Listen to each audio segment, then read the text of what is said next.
We'll just deal with the Qatar thing firstly, because that may have piqued people's interest. So it's on the front page, and then it's on page 12 on the inside main section. And I don't know, Cliona, is this much ado about nothing? Is this Qatar basically hire PR firm, and as Mick O'Keefe knows, PR firms, do what they do? Yeah, I'm not so sure. The phrase black ops is always going to make a turning page, but basically, they're saying that they hired PR firms to work in Australia and America to lobby, and basically to go to lobby groups and spread, bad stories. And the one that fascinated me was that they got some congressmen in America to get PE teachers to lobby on the grounds that the money could be spent better. And I thought, God, I wish PE teachers had that power in Ireland.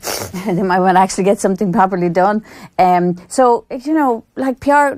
Isn't that what happens? Don't people lobby all the time? And hasn't there already been an investigation into this? They're trying to. There is a push for another investigation, obviously, into how Qatar got this World Cup. Yeah. And it seems inevitable, I think, that will probably happen. It looks like the Sunday Times has been lobbied, I think, Joe, by, if you read the subtext of this, is, surely we should throw this open again, and surely England should host the World Cup. I think they're still reeling from losing out to Russia and Qatar for 2018 and 22.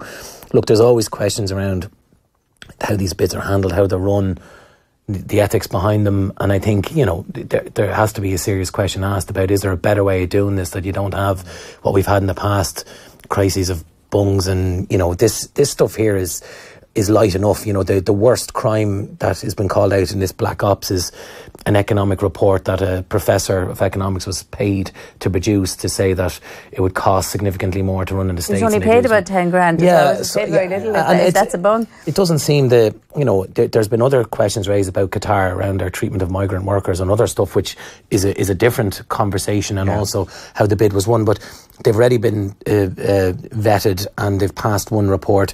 It's a bit of a much ado about nothing, I think, as you said yourself. So, yeah. I don't think there's a huge amount in this. Considering the Sunday Times already exposed payments to Mohammed bin Haman, Qatar's top FIFA representative, this just seems a bit weak by comparison. Well, and that came up in the interrogation that's already taken place, hasn't it? So I don't know how this is anything more. Yeah. And you only have to look at the lobby against everyone up to the last minute about how Russia wouldn't be ready and there was going to be violence and this, that, and the other, and they ended up hosting one of the greatest World Cups on record, and quite a hospitable country to go visit. Yeah. So it just shows you we have one Western media, in a better way of saying it, that there is an agenda here as well, which is we lost out and we'd like to win it back, please. Yeah, probably. The PR company they hired, by the way, was BLJ's New York office. So BLJ Worldwide, they were paid $80,000 a month by Qatar to shape up the bid.